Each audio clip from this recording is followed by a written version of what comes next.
Hey guys, what's up? It's me, Liberty Lady Liz here. Thanks for 203 subscribers. Please get me to 1,000,000 subscribers. Today, this video is for Massachusetts parents. It is, what is MCAS testing? What does MCAS stand for? MCAS stands for Massachusetts Comprehensive Assessment System. How many sessions of MCAS are there? There are 2 sessions of MCAS.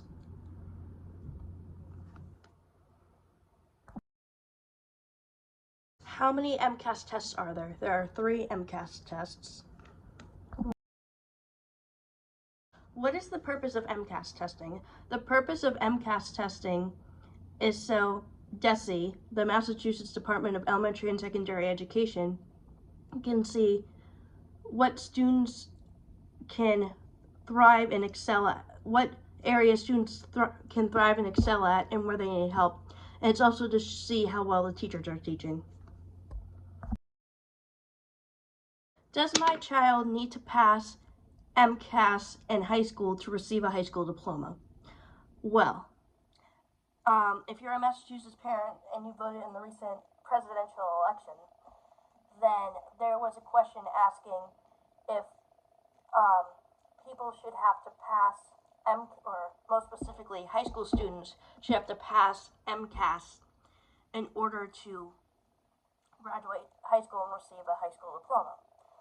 Well, it depends on what class your child is. If your child is the class of 2025, like I am for high school, then yes, they would have needed to pass, and I think the next couple classes need to pass. But I think once your child is like the class of 2028 or the class of 2030, if your child is in that class for high school, then no, they will not need to pass or receive a high school diploma. So the answer for this question is it depends on what year your child is going to graduate high school. And now, since the question passed on the ballot for no students should not have to pass the MCAS testing to receive a high school diploma, the answer for future classes, like a few years from now, is no. That will start being no, but for right now it is still yes. What does the MCAS test my child on? So, there's 3 tests. Technically there's 4 tests, but there's 2 types of science tests, but there's 3 tests, meaning 3 subject tests. So there's mathematics, English / literature / ELA, and then there's STEM, science, technology, engineering, and math, and then there's biology. I never had to take this. Well, I had to take the STEM in once in elementary school and once in 8th grade, but biology I took in 9th grade. So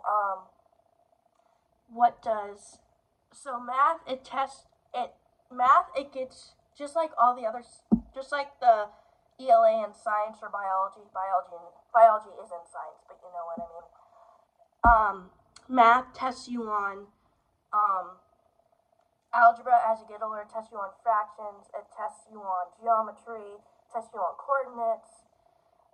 It might test you on, as you get older, like pi, like how to find the radius and diameter. The literature and ELA is just reading. It's just basically all reading comprehension. It's reading. It's multiple choice comprehension questions. It's using context clues. That's multiple choice in a sentence to figure out what a word means.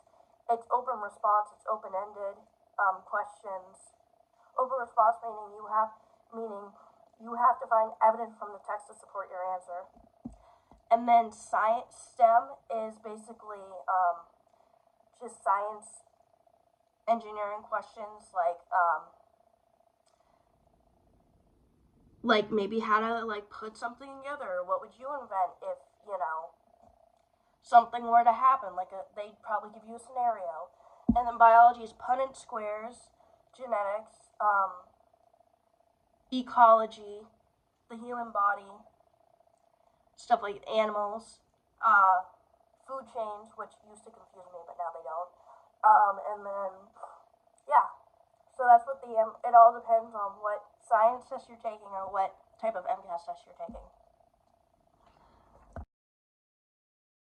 If MCAS counts for my child to receive a high school diploma, what scores do my child need? So for ELA/literature and math, you need 486 for both tests. For science, you need a 470 to pass.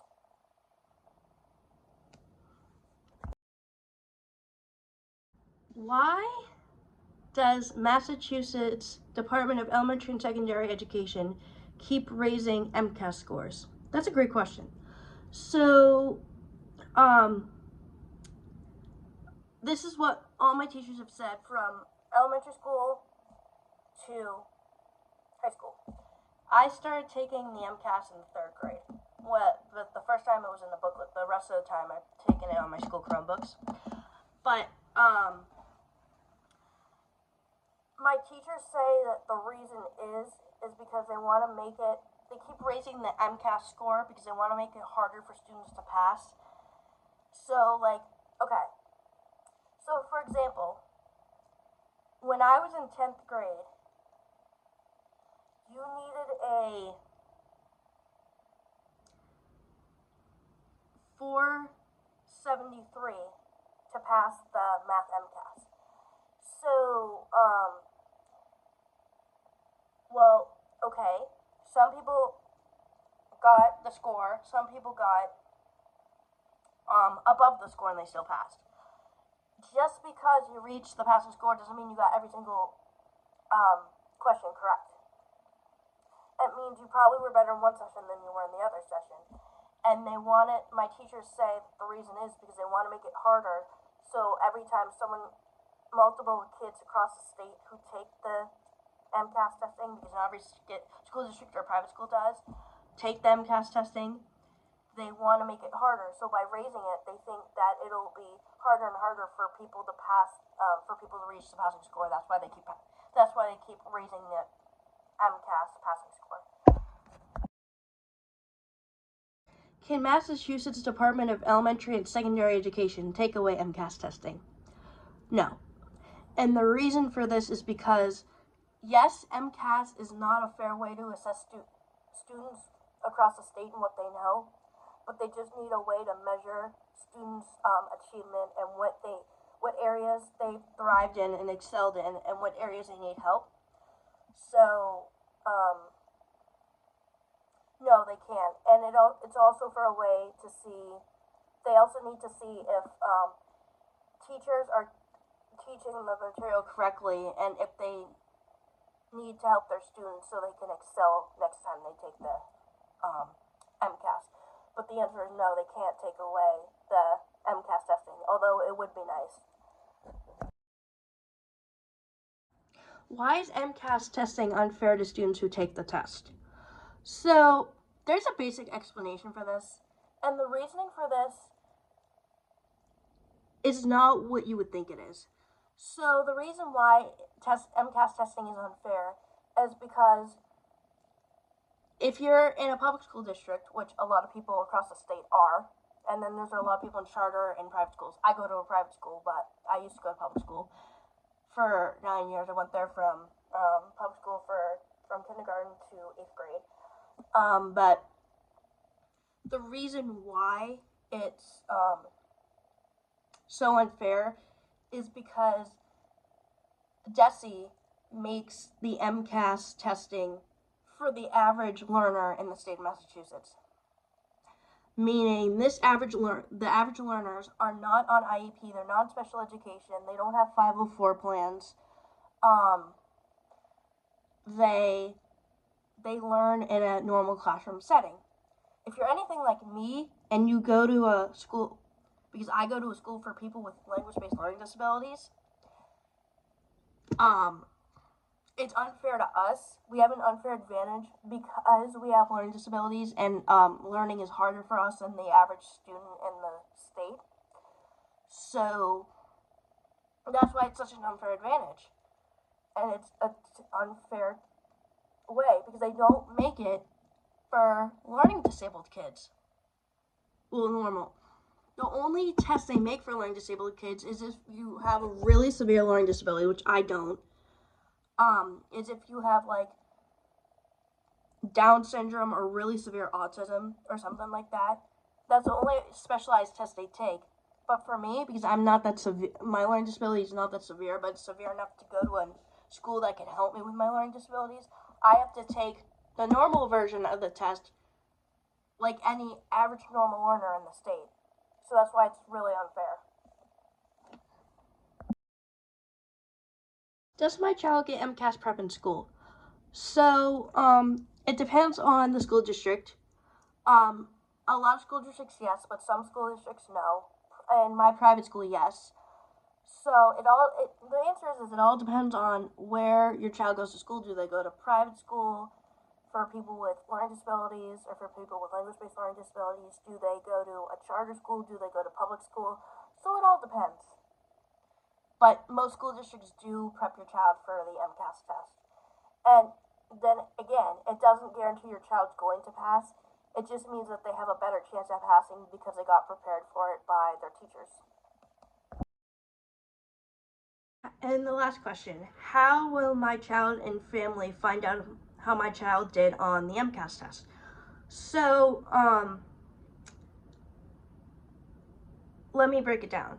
So, if you're in elementary school or in middle school, and you take it like in May or June, you don't find out till like the beginning to middle of October. You'll get a score in the mail from, if you get something from the school district in an envelope and you open it up and it says DESI, that is right there is your child's score. It used to be a booklet, but now it's like a packet, and it tells you how your child does. It tells you your child's name, their school district, their grade, their age, their date of birth. I believe their date of birth. And then what score they got, and it all. So for middle school and elementary school, if you got partially passing grade level expectations or not meeting grade level expectations, you wouldn't pass. But for high school, if you get partially meeting grade level expectations, it's good enough to pass. So yes, and then it also gives you your number score. And then it breaks it down for you. If you look at the packet or when I used to get booklets, if you look at that, it breaks it down for you. Now if you're let's say for example, your child is the class after my class is I'll be graduating at the end of May in 2025 for high school. Well, let's say your child is the next class after mine for high school. Let's say your child's the class of 2026. It still counts for them to pass. So, if your child has to retake the MCAS, like let's say they retake the MCAS in November, you're not supposed to find out till the beginning of March how you did. And then, if you retake it in March, you're not supposed to find out till May. But long story short, you will either way, whether you have to retake it or it's just you took the regular time everybody takes it, then then regardless you'll get a score in the mail. So